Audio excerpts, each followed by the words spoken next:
Toe ek onlangs deur die Romeinebrief gelees het, het ek baie bewus geraak van Paulus se dilemma met die Joodse Christene, wat heeltemal anders gedink en gereageer het oor Christus as die Messias, maar dan ook wat beteken dit vir hulle.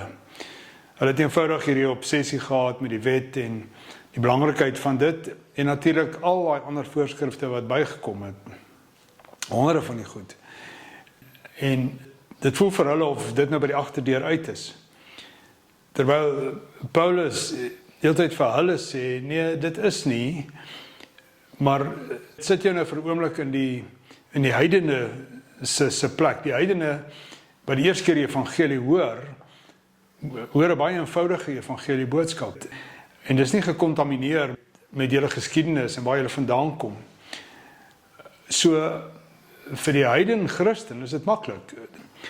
Dus jy kom tot inkeer van jou sonde, jy wil soos Christus wees, jy bely dat hy die Here is, daarom die gesag aan hom. En dis omtrent dit, jy word oortuig van die gees van God in jou.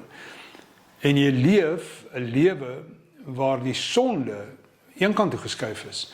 En jy kom skoon in jy hardloop. Vir die Jode is dit nie so eenvoudig nie. Hier is 'n magdom goed wat bykom. En wanneer Paulus dan in die Romeinebrief, Galasiërs, Jakobus, is eintlik maar net 'n herhaling. En herhaling is hy heeltyd besig met hierdie interspel om te probeer verduidelik en verstaan of insig te bring. Maar ek dink 'n brief wat baie op die punt af hardloop. Die kos wat julle geëet het nie gewerk nie, is melkkos. Hier is die vaste kos nou. Is 'n baie duidelike boodskap, 'n baie sterk oortuigde mening op wat het eintlik gebeur. Wel, dit kry ons in Hebreërs. En vermoedelik Paulus wat dit ook geskryf het. Maar jy moet dit eintlik maar lees, Hebreërs 7, 8, 9, 10. Jy moet daai hele stuk lees. Maar veral, ek gaan seker greepies lees, ek net 'n punt maak. Hoofstuk 7 vers 18, sekerlik is daar die uitgediende wetlike voorskrifte nou finaal een kant toe geskuif. Dis baie duidelik. Daai wetlike voorskrifte is finaal een kant toe. Hoekom? Want dit was te swak om enige effek te hê. Dit was nutteloos om mense te help. En die wet kon niks of niemand volmaak maak nie. Maar 'n nuwe groter en beter hoop is nou bekend.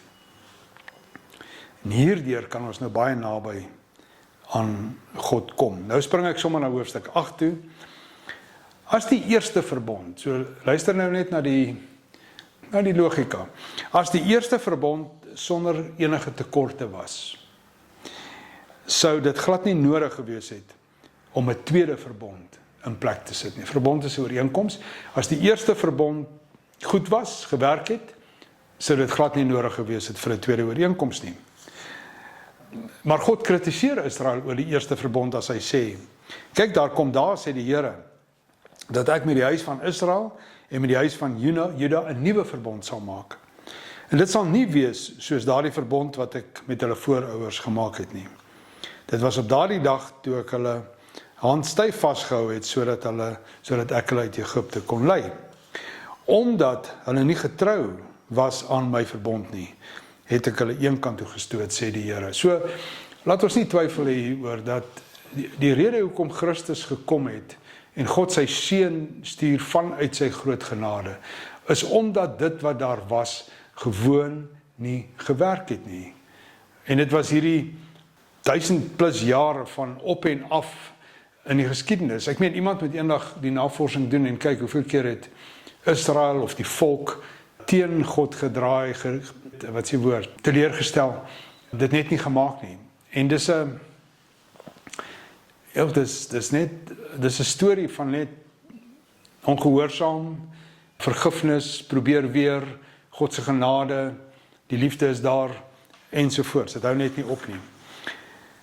Dan sê hy, hierdie verbond, hierdie nuwe verbond, die wat hy met Israel gemaak het, is oor en verby. Dis oor en verby, heeltemal.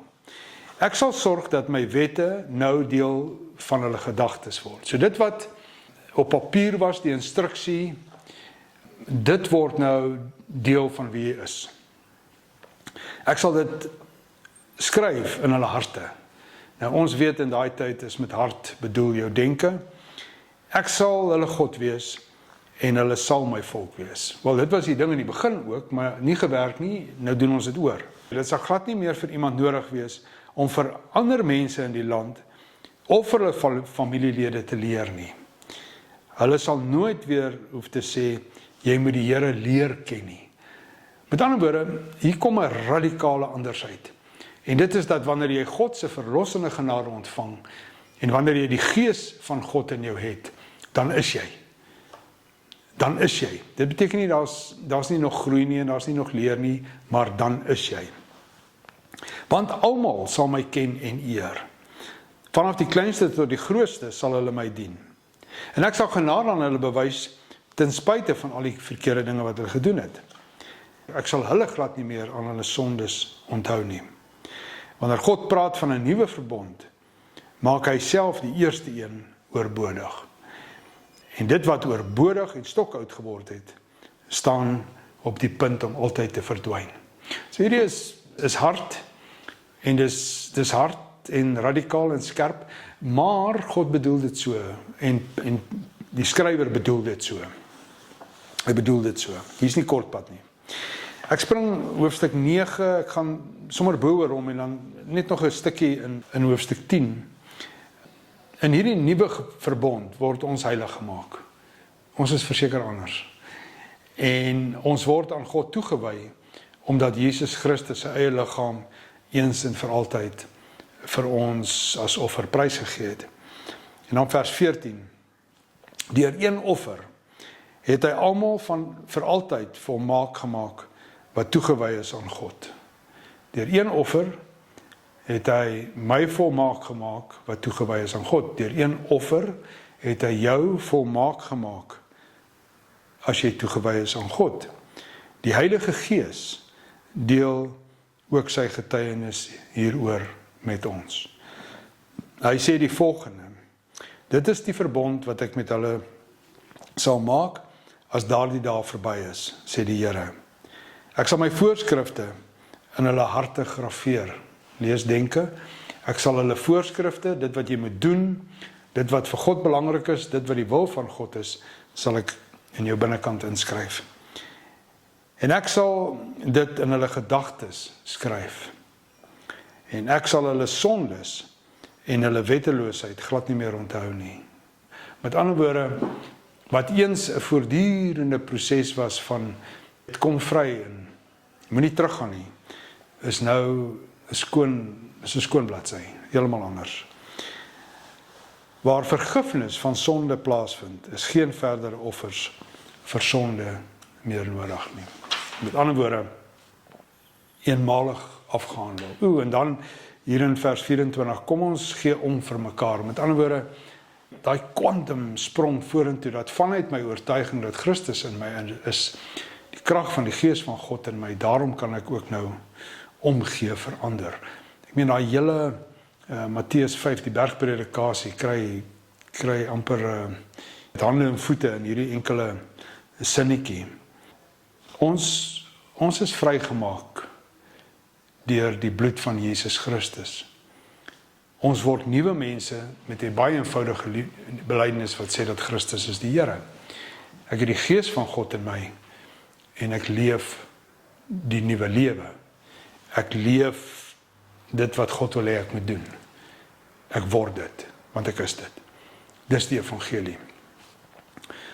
Die kerk gaan en sit 300 jaar Christus aanwaarts, 'n enorme klomp ander goed op die spyskaart van wat dit beteken om 'n Christen te wees. En ek dink ons het met 'n baie groot persentasie van dit heeltemal die bal misgeslaan. In hierdie ewigdurende debatte van, is dit nou net geloof, is dit nou die werke, wat van die doop, wat van die besnydenis, al daai goed skuif eintlik op die periferie. Hierdie goed is nie meer belangrik nie. Wat belangrik is dat jy bely en erken dat Christus die Here is en dat jy weet dat jy die krag in jou het van die Gees, en dat die Gees van God saam met jou gees getuig na dit wat die waarheid is, dit wat reg is, en dat jy dit reg kry om te leef as 'n nuwe mens. Met ander woorde, ek is vry van die sonde, en ek is inderdaad 'n nuwe mens. Dit is die evangelie, punt. Hoekom, my verstaan, hoekom is Paulus se fokus so baie op die Jode, wat ook tot bekering sou kon kom, of inkeer, en eintlik nie so baie op die heidene, want vir die heidene het hierdie goed vanselfsprekend gekom. En ek dink een van die redes hoekom Paulus nie die Gees ooraksentueer in sy briewe, soos wat hy die wet ooraksentueer nie, is omdat die eerste Christene het dit gewoon in hulle gehad. Die eerste Christene kon nie verstaan, hoekom sukkel ons met, hoekom is hierdie goed belangrik? Ek meen, as jy mooi daaroor dink, daar word baie min oor sonde geskryf in Paulus se briewe. Dit is daar jy weet, daar's verwysing na seksuele immoraliteit en morele goed en 'n paar ander goed, maar dis nie hierdie groot ding van sonde nie. En ek is heeltemal oortuig dat die rede is omdat die vroeë Christene of die heidene Christene het verstaan wat dit beteken om jou sonde neer te sit, vry te kom van dit, jy's 'n nuwe mens in Christus, en nou leef ek die nuwe lewe. Met ander woorde, ek leef vanuit die krag en ek lewe vanuit die Gees. En ek vra baie keer vir myself, waar is daai Christene wat so kan dink oor die evangelie? Vry, nuut, vars, gefokus. Mense vir wie dit nie gaan om iemand anders agenda nie, en ek bedoel dit nou nie lelik nie, maar ook nie die kerk as instituut se agenda nie. Mense wat vrykom van struktuur en net al hoe meer die lewe leef wat God vir hulle van die begin af ten doel gehad het. Ek bly oortuig dat die eerste Adam het die Gees in hom gehad, soos wat ek vandag die Gees in my het. En toe God die mens gemaak het, was dit goed. En ja, dit het skeef geloop, maar is ons nou reggestel met die kruis en die opstanding en die opvaar na die hemel.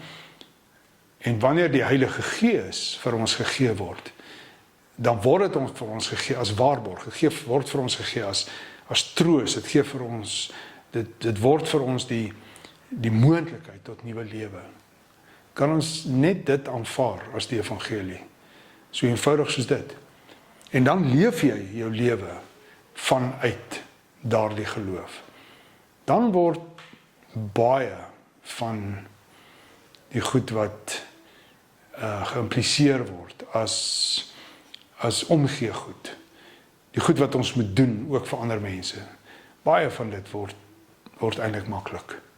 Dis baie eenvoudig. Dis regtig nie moeilike goed hierdie nie.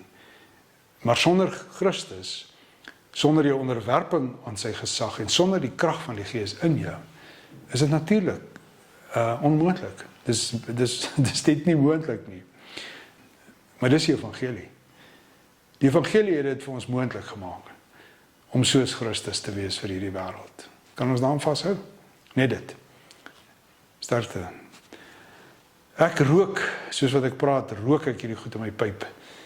Met ander woorde, ek oordink dit, en hoe meer ek dit oordink, hoe makliker word dit, om ook daarvan oortuig te wees, as die waarheid. Hierdie is hoe dit behoort te wees, eenvoudig. Die eerste ooreenkoms op sy eie, net nie goed genoeg nie. Daarom 'n tweede ooreenkoms. So, tel die bal op en hardloop met hom. Speel.